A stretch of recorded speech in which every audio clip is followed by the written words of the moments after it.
Hi friends, मैं हूं doctor Suranjan सरकार।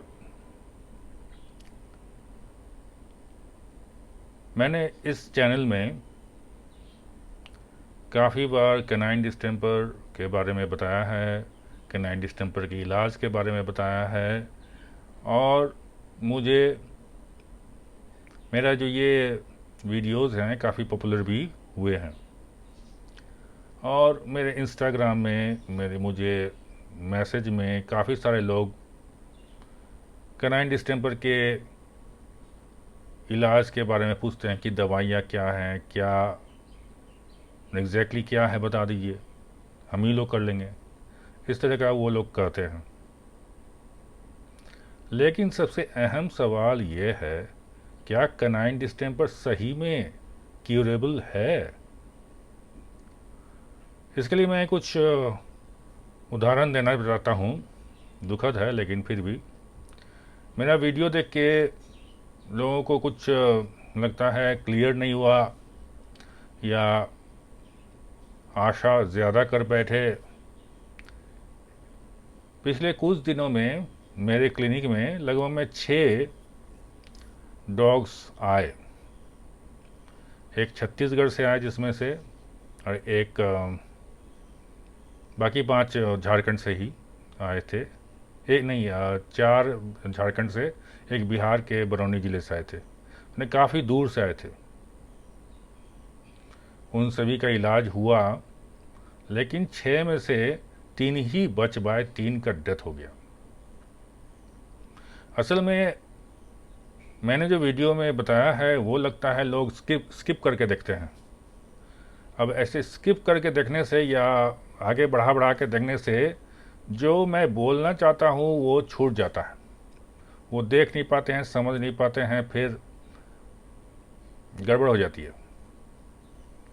तो मैं ये कहना चाहता हूँ, देखिए कैनाइन डिस्टेंपर क्यूरेबल है, लेकिन 3rd स्टेज या न्यूरोलॉजिकल सिम्टम्स न आने तक। एक बार अगर न्यूरोलॉजिकल सिम्टम आ गया तब फिर ठीक होने का चांस बहुत कम है। बहुत कम मतलब ना ही कहा जाए। और वो भी अगर समझिए सीजर्स वगैरह हो रहे हैं तो फिर भी है, लेकिन अगर पैरालिसिस हो गया तो फिर डेथ एकदम निश्चित है। उस पैरालिसिस के स्टेज में उसका इलाज कराना बेकार है। मेरे यहाँ भी आने की ज़रूरत नहीं है, क्योंकि पैरालिसिस के स्टेज से वापस लाना मुश्किल है।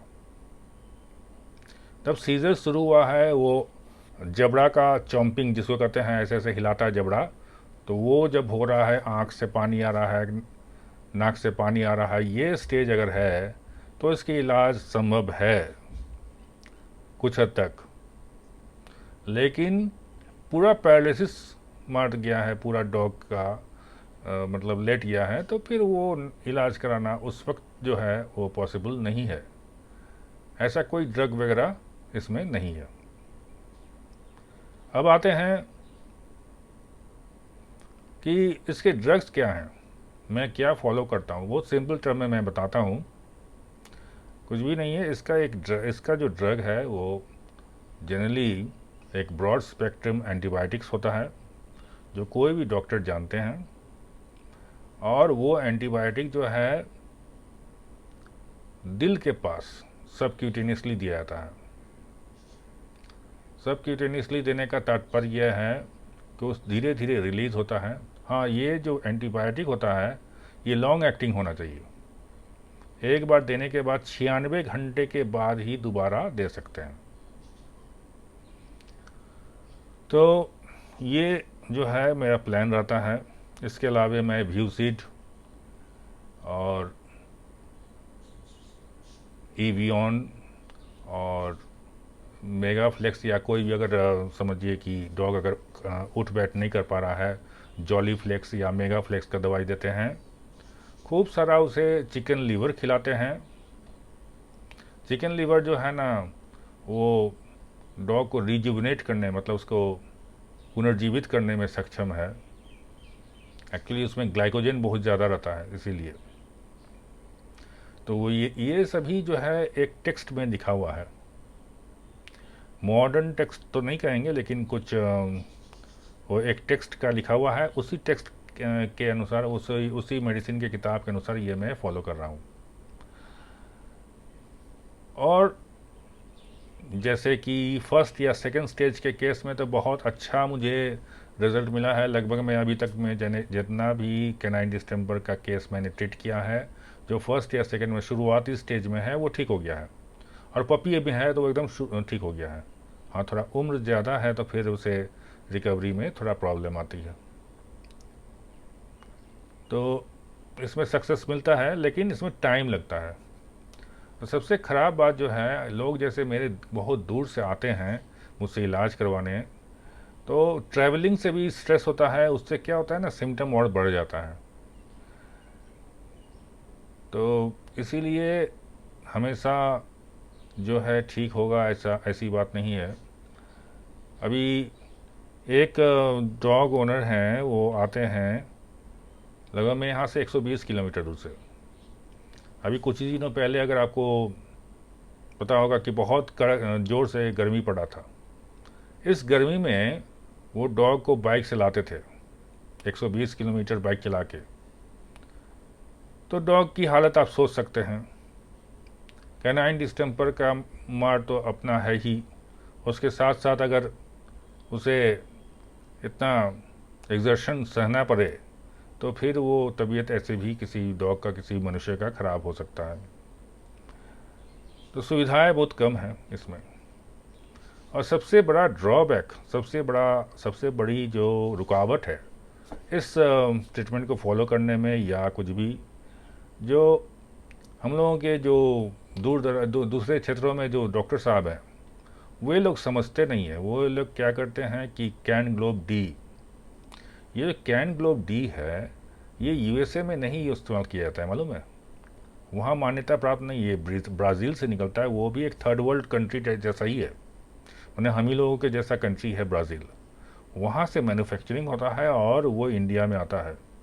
ये साइंटिफिकली बहुत सही नहीं है कि कैन ग्लोब डी देने से कैनाइन डिस्टेंपर ठीक होगा, और उसमें क्या है, इम्यूनोग्लोबुलिन है भी कि नहीं है, ये जांच नहीं की गई है। यूएसए तो बिल्कुल भी कैन ग्लोब डी या इम्यूनोग्लोबुलिन नहीं देता है। वहाँ के लोग जानते भी नहीं है कि ये प्रोडक्ट एग्जिस्ट करता है। तो वो लोग क्या करते हैं, कैन ग्लोब डी वो ब्राज़ील में उत्पादन करते हैं और करके उसे इंडिया में भेज देते हैं, क्योंकि जानते हैं यहाँ रेगुलेशन उतना स्ट्रिक्ट है नहीं। तो यहाँ हम लोग काफ़ी सारे डॉक्टर्स उसे दे रहे हैं और फेल ही ज़्यादा हो रहे हैं। आप अगर देखेंगे उसमें होता क्या है कि उसमें वो खर्चीला भी है, लगभग में 1,500-2,000 रुपये का एक डोज आता है। 2-3 डोज देना मतलब हो गया 6,000 8,000 डॉक्टर साहब की बिल बन जाती है, और वो डॉग ठीक नहीं होता। तो जो भी है, हमें अभी भी, हम लोग जो वेटनेरियन हैं भारत में, जब भाई आप कैनाइन डिस्टेंपर ठीक ही नहीं कर पा रहे हैं तो हमें भी शर्मिंदगी होती है। मेरे एज ए वेटनेरियन हमें बहुत ख़राब लगता है कि भाई सभी चीज़ का इलाज जब हो जा रहा है तो कैनाइन डिस्टेंपर का क्यों नहीं। आखिर लोग कितना प्यार करते हैं अपने डॉग से, अपने पशु से, और उसे जब और ये तो समस्या कैनाइन डिस्टेंपर का है, काफ़ी दिनों से है। इसका इलाज, एक सटीक इलाज खोजा जाना चाहिए। मैं भी जो जानता हूँ वो पूरी सटीक नहीं है, लेकिन कुछ तो है, कोशिश तो करनी ही पड़ेगी ठीक करने के लिए। खैर, तो मैं जो बता रहा था कि कैनाइन डिस्टेंपर का अगर इलाज करवाना हो, या इलाज तो खैर करवाना ही है, उसे बचाने के लिए फर्स्ट या सेकेंड स्टेज में ही डॉक्टर साहब के पास ले जाएं, जो भी डॉक्टर साहब हैं। क्योंकि अगर कैन ग्लोब डी भी देते हैं या कुछ भी करते हैं तो वो शुरुआती के स्टेज में ही काम करेगा, जब इम्यूनिटी वो डेवलप करेगा। जब डॉग जो है वो कमज़ोर हो जाता है, मतलब इम्यूनिटी कंप्रोमाइज़ हो जाती है, मतलब इम्यूनो कंप्रोमाइज स्टेज में हो जाता है, जब वो इम्यूनिटी पैदा नहीं कर सकता है, उस वक्त कैन ग्लोब डी देंगे तो कोई फ़ायदा नहीं करेगा। क्योंकि उस समय देखिए वैक्सीन्स या सीरम तभी काम करता है जब बॉडी रिस्पॉन्ड करता है। बॉडी अगर रिस्पॉन्ड नहीं करे तो कुछ भी फ़ायदा नहीं है। इसीलिए शुरुआत के स्टेज में ही इलाज उसका करवाना चाहिए। तो आगे और भी वीडियो इससे रिलेटेड मैं बनाऊंगा, तो मेरे चैनल में बने रहिए, सब्सक्राइब कीजिए, लाइक कीजिए, शेयर भी कीजिए। धन्यवाद।